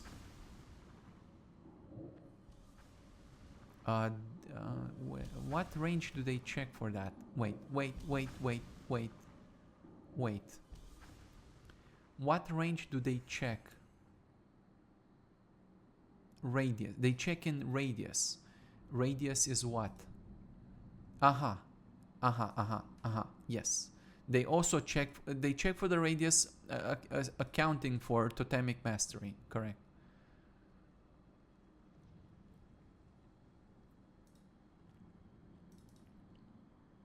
Okay. So what happened is that it's correct. I think it's correct. So let's look at them, right? If we look at their talents, you see neither of them has totemic mastery. Yeah, that's why from here to there, it's like 24 No, it's actually 27 because distance is not combat distance. It's like raw 2D distance. So it's 27, right? If they had totemic mastery, they probably wouldn't have dropped it. But they both dropped it because one guy was here, the other guy was over there at the dead monster, which is 27 yards, which is not in range of each other. And because the range guy has no other totem to drop, both of them determined that nobody needs Wind Fury in the group. So the only option was Grace of Air, and they did it. Right, so that's the difference. That's why we went through all of this, because it saved the melee guy from twisting for no reason. Because nobody actually needs the damn thing in this group. And I'm going to demonstrate that to you. So let's attack this guy. He should only drop when he gets like close to melee range or something. So yeah, one healing stream, one mana stream, fine. Stone Skin and Strength of Earth. No, they both dropped Stone Skin. They both dropped it because they're too far away from each other, right? From over this guy to over that guy, the distance is 28. That's why. They both dropped the Grace of Air. Again, what can I do? You know, you could say, well, if you were a real I'm joking. Of course you are a real person. Maybe there's AI listening to me, but yeah, it's fine to see. So, as a player, what I want to say, as a player, of course, you're smarter than these bots, and you would go to where the tank is and drop your totems. They don't do this because their movement is bound to yours and to their distance to the enemy. So they don't have any logic to know that, hey, I should go where the tank is and drop the totems. And you might say, why not? Should we fix that? Well, that's like the perennial question. Which tank? You have 10 tanks. Which tank should they go to? You have 10 healers. Which healers? You have 4 horsemen in Naxxramas. 4 zones. You have tanks. Yeah, I have 8 tanks and they're all rotating through the room. Where should they drop their totems? Yes? So I cannot. That's not something I can answer with. Even if I were to write something and I say, okay, go to that tank, you would disagree. Why? Because it's not what you wanted. Why go to tank number 1 instead of tank number 2? I don't know. Because I say so. So that's the usual problem. A lot of people over time kept saying, oh, the healer should follow the tank. Oh, really? Should they? Which tank? Huh? Which tank? What's stopping me from hiring 2 tanks in this group? What's stopping me from hiring 2 tanks and sending them in 2 different directions to tank 2 different packs of mobs? Maybe there's a pack of mob there and a pack of mob there, and I send one, just have ranged DPS in the middle and a healer in the middle, and I have 2 tanks fighting in 2 different places. Why isn't that possible? It's not just possible, it's relatively not uncommon, because you could be a tank yourself. You can absolutely be a tank, which I often am, right? Because on vanilla, I play as a tank. On my warrior, I'm a tank. And I sometimes don't want to tank. I just bring an actual tank. And I do fury tanking, so that's like half DPSing anyway. And I just occasionally tank whenever I need to, which means in my group, I actually do have 2 tanks. If I do a dungeon with my warrior, and I bring a companion tank, then there are 2 tanks in a group. And I don't always go where the other tank is going. I go like fuck knows where I'm going. I'm a player, so come stop me, baby. I just do whatever the fuck I want. So I'm not next to my tank, so who should the healer follow? Oh, they should follow you. Oh, really? It's the same thing here. I cannot tell him go to the tank. And I think this is like a universal limitation of these bots, because they don't have self-awareness or any awareness. Well, they have some awareness. They clearly have awareness. They're aware of where they are. They are aware that they're in combat. They're aware that they're fighting these monsters, they're aware of what the other group members are doing. They're aware of a lot of shit. They just don't have like actual intelligence to make decisions on their own. And even if they did, this is a point that I often make, even if they were like super smart, like actual artificial intelligence, and they would make decisions, that doesn't mean you would agree with those decisions. You know what I mean? If when you play with other people who are actually intelligent, do you always agree with other people? No. Why? Because they're not doing what you want them to do. They're doing whatever they think is right, which may or may not coincide with what you think is right. So, yeah, ultimately, you gotta do what the player is telling you to do. Yeah, I have this problem again in the vanilla server. He should teleport to me at some point. Yeah, I guess he only does that out of combat. I see, but it's clearly a problem. Again, more movement issues. A problem that I don't have on vanilla, because when I hit come or come stay or whatever on vanilla, they take straight path, and when they were stuck on this ledge, they were trying to pathfind around it. And there's no pathfinding there because it's a fucking ledge, and they don't understand. So that's why he was stuck there. I don't think on vanilla you even have that problem to begin with, because I've never seen it until now, or last video. But anyway.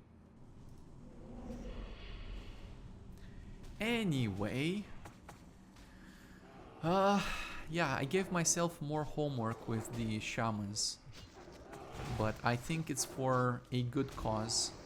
You see now they have coordinated the totems. And you have a Strength of Earth, you have two different Earth totems. The fire ones don't need to be coordinated. You have Grace of Air, and that's it, because there's no other alternative. You have Healing Stream and Mana Spring, so they have coordinated. And I saved the melee guy from wasting his mana doing totem twisting. But I can give myself a weapon, and you'll see when I give myself a weapon, yeah, he should start dropping the totem again. Give myself a razor. Cool.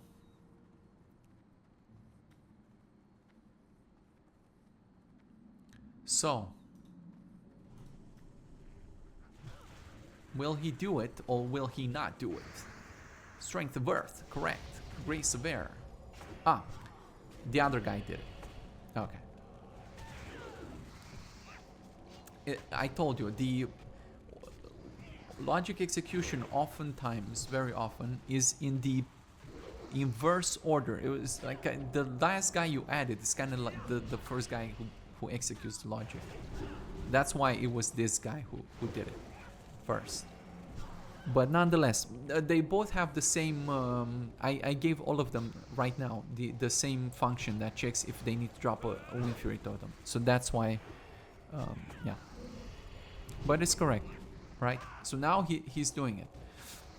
And he doesn't need to twist because he has both, right? So if both of them are active, there's no need to twist nothing.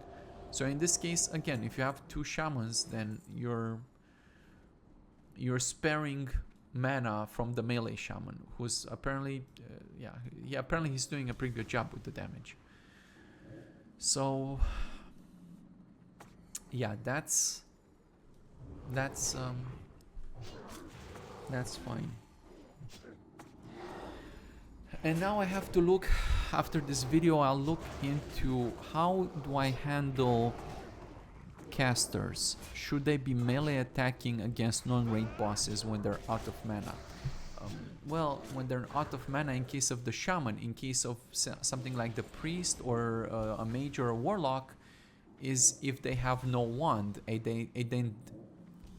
they don't have a wand while leveling until 5 or so. So in the first levels, they don't have a wand. So I'll need to go. I'll need to check at low level before that point happens for them to attack. It's also possible because, you know, you for whatever reason you may decide when you're doing a legacy companion that you don't want to give a one. I don't know, I don't care how impossible it sounds, right? Because if I were to code everything based on probability, like holy shit, you know, maybe you forget to give him a 1. I don't know, right? Again, it's very unlikely it will ever happen, but is it correct or not? And at low level it will definitely be correct. Until level whatever, if you hire a companion priest or mage caster, whatever, before they have a 1 and you decide not to rehire, then they will not have a 1 potentially for a long time. And at low level they will likely run out of mana rather shortly, quickly, because they just don't have that much sustain. So it's possible that they would, if I don't tell them to melee attack, they would just stand there. And you can see, you saw it if you watch any of the previous videos, you saw it very often, right? We have the paladin, you have the druid, the shaman healer, they melee attack, and you saw that melee attack is 5%, 10%. It's some percentage of damage. Does that matter? Well, yes, and mostly no, but it exists in the realm of possibilities. It does exist because it's a non-zero possibility that at some point, just because they were melee attacking, they saved you from a wipe because you just need a little bit more damage. How many times do we not wipe at the boss when he's 5%? Since we've been doing these videos, plenty of times. So it exists in the realm of possibilities that it will make a difference. So they should do it because it's correct to do it, and you would do it probably. You would probably do it, right? You would probably do it. So I'm gonna look into it, and then I'm gonna maybe look a little bit at I'm gonna do some tests with sharpening weapons and the totem to see, because we made some more changes, and yeah, my head is spinning at the moment. My processing capacity is only so limited. Yeah, I'll need to think longer and clearer on this issue, but at least what I wanted to achieve is done, right? Well, I killed the boss accidentally, whatever. It wasn't difficult. Yeah, I just didn't want him to use Wind Fury for no good reason. See, now he's doing it.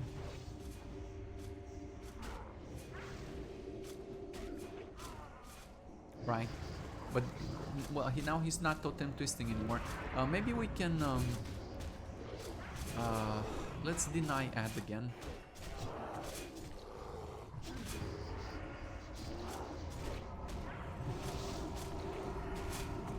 So let's deny his totems and just have the melee guy totem twist, just to see it in action. He's not gonna do it now because they're both on the ground.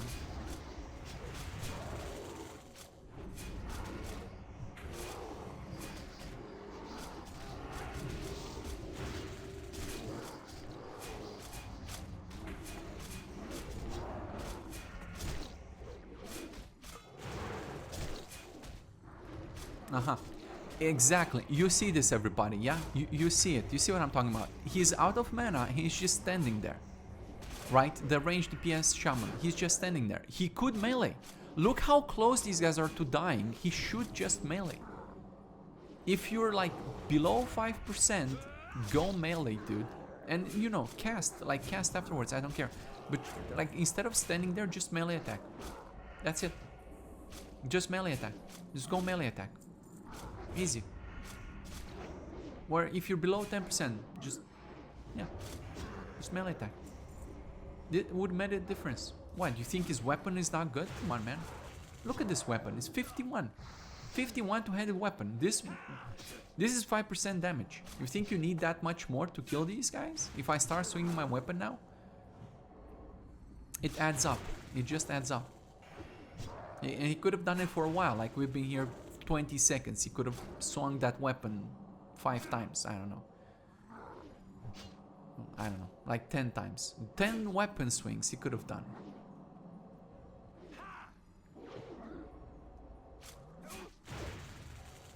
Yeah, he's just standing there.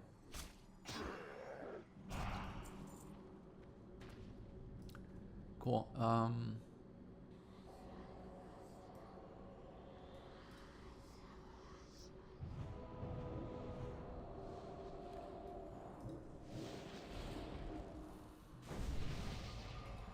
We should also look at this priest's spirit form to check for problems, but I saw that he has been healing, so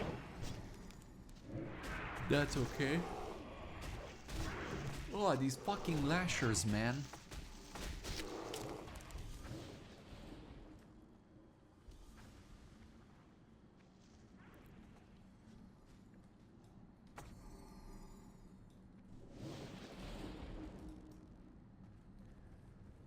Okay. Right. So now I denied. He put Totem of Wrath? Ah, okay. Yes. Okay. So you see it? Boom. Boom. He switched. Boom. And he's gonna switch again. Boom. He switched. You saw it, right? As soon as the Wind Fury expires from me, he's gonna drop it down. There it is. And he's gonna switch back to Grace. And now, yeah, now he's sealing. Okay, whatever. Good job. That's okay. Yeah, there you go. Wind Fury, switch to Grace, boom. You saw it. You saw the totem twisting. So that works. Boom. Change to Wind Fury. Change to Grace. Cool. If I take out the weapon, he's gonna leave Grace on. Correct. Okay. All is good, bros. All is good.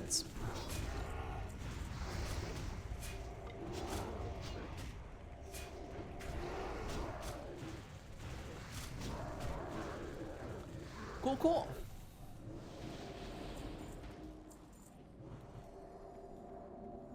Très bien. Don't worry, brothers. We're gonna do it right. We're gonna figure out all these issues eventually. Eventually, we'll fix them all. I know it doesn't seem like it's a big deal, but think about it for a second, yes? Just think about it. If nobody needs totem twisting, nobody needs Wind Fury in the group, and he's spamming that. He's spamming 2 totems over and over again, apart from the fact that he's wasting his global cooldowns. He's wasting his mana. Yes? And there's mana, which means he has less mana, which means he deals less damage, which means he potentially doesn't heal as much, because you saw him off healing with Chain Heal. And then you have the caster who's not melee attacking. So those are already 2 things.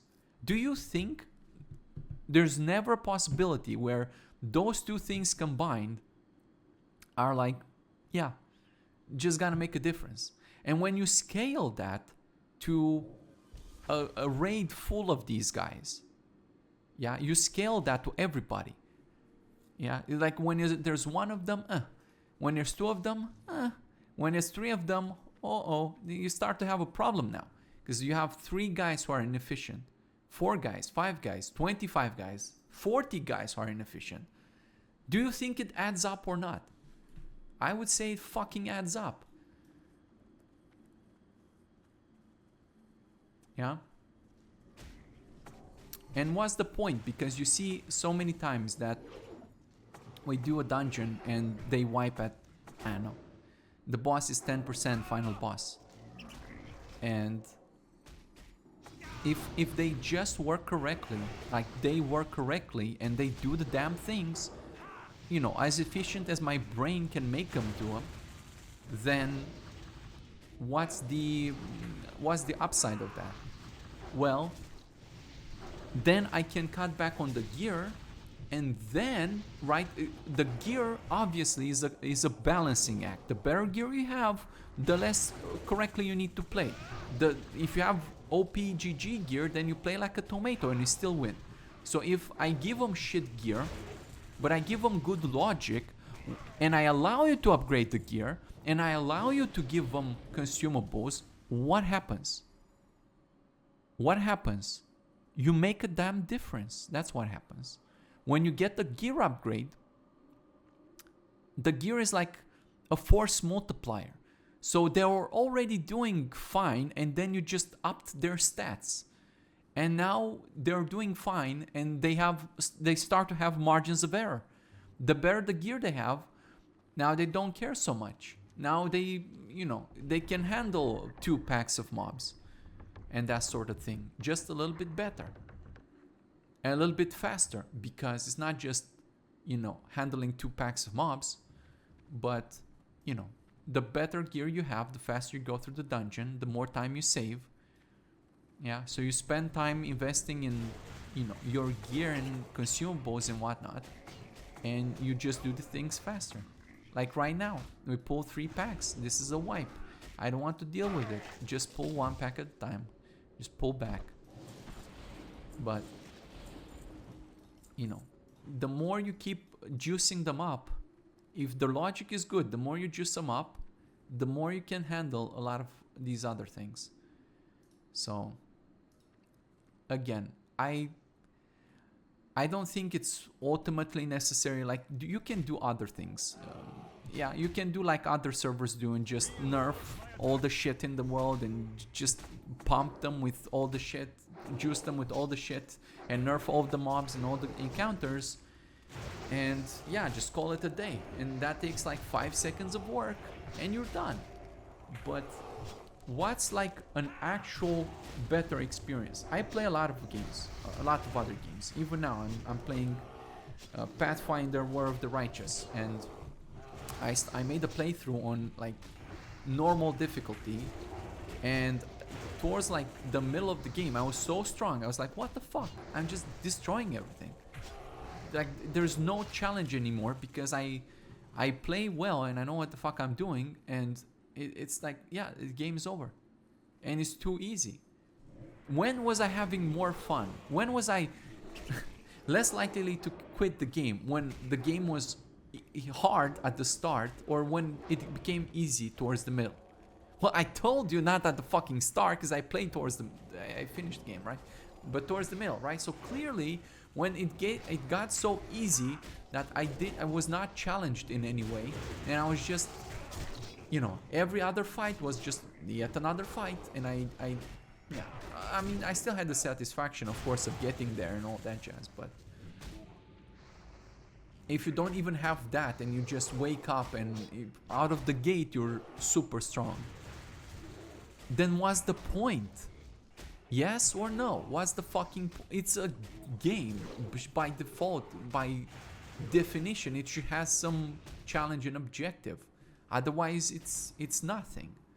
So, it has to be challenging. And you have options, and you either get better gear and you overpower through stats, or you get better at the game and you contribute to this fight in more meaningful ways, right? So if you just, and other games do that too, actually, and it feels good. It feels good when you overpower through items. If you like, I like crafting, and I'm crafting some shit, and the companions get the stuff, or maybe you'll check a vendor. How many times have you bought weapons for a vendor? For example, you know how many times I say, oh, the warrior has like a bad weapon because, they randomize within 10 levels? Okay. So have you visited a vendor, a weapon vendor in the city? Buy a weapon on their level. It's a white weapon. So what? A white weapon you know, if whatever else they're having, even if it's like a green weapon, like 5 levels lower, a white weapon would be better. Just pure damage. What does it matter that green weapon was like 5 levels lower gives him like 5 strength? Yeah, okay. But ultimately, it's about the actual DPS of the weapon, for a warrior at least. So you can visit the vendor. Maybe you need the weapon. I don't know. Like, I don't know. Or just pick more stuff up from the ground. Definitely have options. I mean, I don't know. The whole thing with playing with your ults, I don't know. I have too many gripes with that one. I don't want to go into it right now, but maybe at some point it will happen, and then you have even more reason. I don't know. We'll see. It's not easy. That will just not happen on its own. That will take. First of all, I don't know how to balance around that. Like in the system with the companions as they are, and that system, and that cannot be a standalone system. Like nobody will fucking finish the game with ults. Nobody. I don't care who you are. You're not gonna finish this game. You don't have the years it would take to gear up an entire raid of characters. I don't care. The game, even if you're like, oh, but I'm gonna do it. I don't care. Sorry, don't care about you. Oh, it's just so mean. I don't care about you because I cannot balance around a single person on an MMORPG, yeah, where other people play. I have to balance around most people, and most people will not gear up 40 characters, man, or 25 characters. And every time I bring it up, when I say, oh, can I play with my ults? Can you level 40 characters? Can you level 5 characters and gear them up? Can you do this? Really? Oh, Ace, you make me level 10 ults. Really? 10 ults? It's like, oh, the limit is 10 or what? 5? What's your limit? And now you're talking about 25 or 40. So that's not a system that can ever actually achieve beating the game.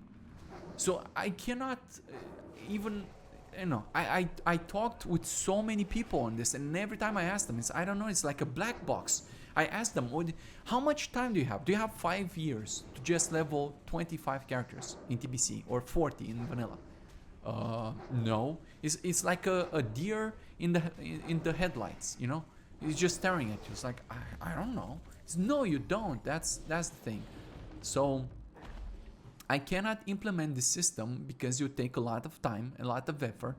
It's not simple, and you're not gonna engage with it. I said I wasn't gonna go into it, but I'm bored killing these trends, so what else to do? Yeah. And here's the worst part about it, because you have to, I think I talked about it in a previous video, because you have to level all these alts, and you need to keep them with you leveled up. You cannot play with other people, because with the companions you just group up with somebody else and hire companions, as many as you need to fill the group. But in a system where you need to level up your alts, you're not playing with other people. Why? Because you need to level up your alts, and the moment you invite somebody else, one of your alts is not getting leveled. And this is like one of my biggest gripes with this whole system, in spite of everything else, which is already grave. But some people do actually play together, and I want to encourage people to play together. I think that's fine, and I like the fact that people and companions can play together.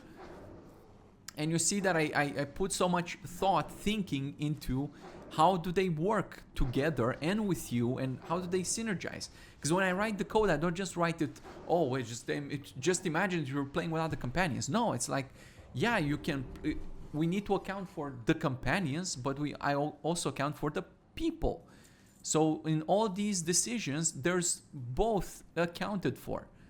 So I want people to play together, and when they do, I want the companions to like behave in the way you'd expect them to behave, and you matter. Like, you're playing a healer and you're healing, and you have multiple companions who are also healing. Should they be aware that you're healing? Should they know that, you know, how should they give you totems? Like you saw when I equipped the weapon. Yeah. They account for all of this. So if I make an ult system and you play with your ults, it's done. Maybe you can say, oh, well, limit to one ult or something. You think so, right? I don't know. What do you think is gonna be the next suggestion? Oh, but Ace, why it's only limited to one? I don't understand. How many times have I heard that argument? Like 10 trillion times. I don't understand. Yeah, because you didn't think about it.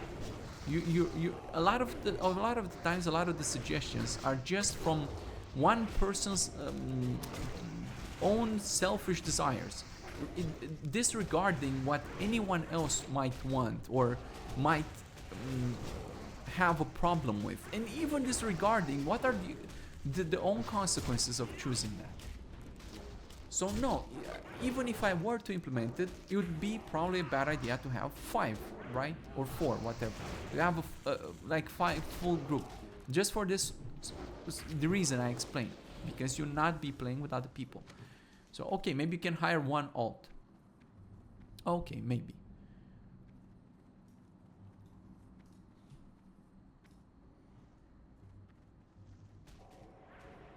Reinforce my attack.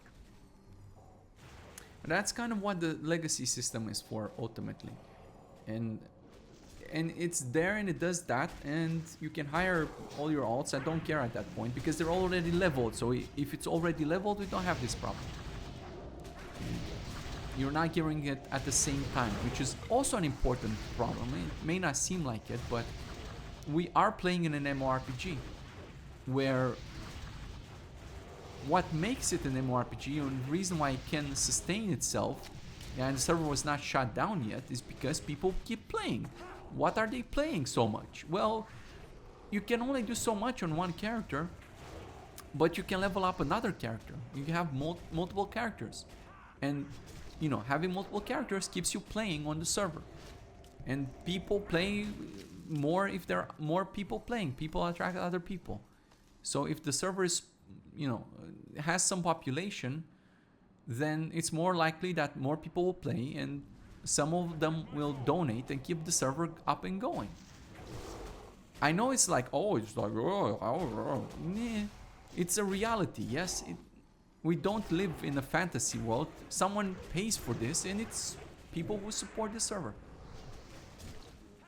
So if I allow you to level up 5 characters at the same time, what's the consequence of that? First of all, are you really gonna see it through? Because I have done stuff like this and it takes you a very long time and a lot of effort, I can promise you that. And what's more likely to get someone to level 60 and, you know, experiencing some raids or playing with other people which may keep him longer playing? Do you think it's gonna be Hermit leveling 5 characters at the same time and gearing 5 characters at the same time? Which take a long ass time. Or like just leveling one character and within a couple of weeks and start playing with other people and forming connections and having fun with people and companions and whatever. And in 3 months later maybe come back and level another character. I think it's the latter. Yeah, call me crazy. And I'm not saying there's some people who would like being hermits. But again, I don't care about so much about the individual, like the one guy on the server who likes one thing. Because if I do this, then everybody else will be like, what the fuck, man? You know? It's, yeah. The one guy may like or dislike one thing, but when you have most people dislike the damn thing, it's a whole different situation, yes? Because, yeah, not everybody agrees with what I'm doing 100%. And I'm not saying there shouldn't be any solo features. What the fuck are we talking about? You see what happening here, right? But, you have to consider the big picture. You have to consider most people, as many people as possible. It's the same with laws, with passing laws. We have in our country a president right now getting a bit into politics. He wants to pass a law that affects one man. It's like, what the fuck do you mean? Laws have to be done for most people, not for one guy, one individual. What the fuck law is that? So yeah, when I make changes, I think about what do most people do. Yeah, there's some exceptions, and when there's exceptions, I write exceptions and I put some options, I like to call them, just giving you options. But it's not like, yeah, I'm just gonna now focus on the one guy who just wants to play with 5 alts, and yeah, you believe that he's gonna stick around for long enough to do what? Then he'll find himself being alone on the server and nobody playing here, and then he'll quit too. That's what's gonna happen. How do I know? Well, just look at the graveyard of servers that have existed. So yeah, that's how I view things. That's why I haven't implemented this alt thing yet, because I just don't think overall it encourages group play. It encourages more of yourself play. And whilst you have plenty of that already, with all the features that the companions provide you, the last thing I want to do is just give you more of that. Instead, I want to look more into how do I get people to group up, what are the features that would, you have all this convenience. Obviously, playing on your own with the companions affords you a great deal of convenience, but if you can counter that with more convenience or equal convenience or just a good amount of convenience playing with other people too, then maybe you have just a mix. And I think a mix is really where it's at. Whereas I want the default, like when you think about this experience, to be like, yeah, I would like to play with others and I would search them out and look forward to playing with them and just be happy that I'm playing with others and see the benefit in doing so. And where we don't find the people for it, we supplement with the companions. That's what I'm trying to achieve. And if it's not that, then it's fail. Yeah, I don't care about every man being an island. You can find other servers to do that. I want there to be a partnership, or at least still serious reasons to play with other people. That's what I think. And I also think we didn't make a lot of money. I'm not surprised about this because Maul East has never been a profitable dungeon, but it's a relatively easy, except for the weird shit, weird plants. I don't know about the plants, but otherwise it is what it is. So let me, Maul East, we made 7 gold. Wow, 7.5 gold. And if we sell the stuff, Looking for something specific?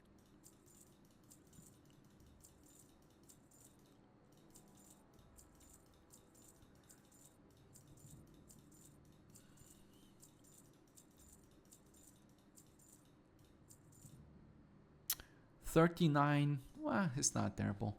39.12. I mean, it's like 3 times less than Stratholme, but yeah, it's probably also 3 times easier and faster. Well, I spent a lot of time fucking about and talking about shit, but anyway, I will stop the video here. I'll go try to figure out what I'm doing with the melee attacking. At least, yeah, I'm gonna test the melee attacking for the shaman at least. So the casters, I want them to melee attack, and the other casters, like the shaman to melee attack, and the casters before they have a wand, or if they don't have a wand, I don't care before when. And if they don't have a wand, then they should look into melee attacking, at least when they run out of mana. So if they're below whatever, like 10% maybe, then start charging at the enemy with your shtick. And based on that change, I'll need to see how it affects weapon sharpening and that sort of thing. I need to brainstorm that a bit. It's not simple in my mind. It seems complicated. So that's it. See you in the next video.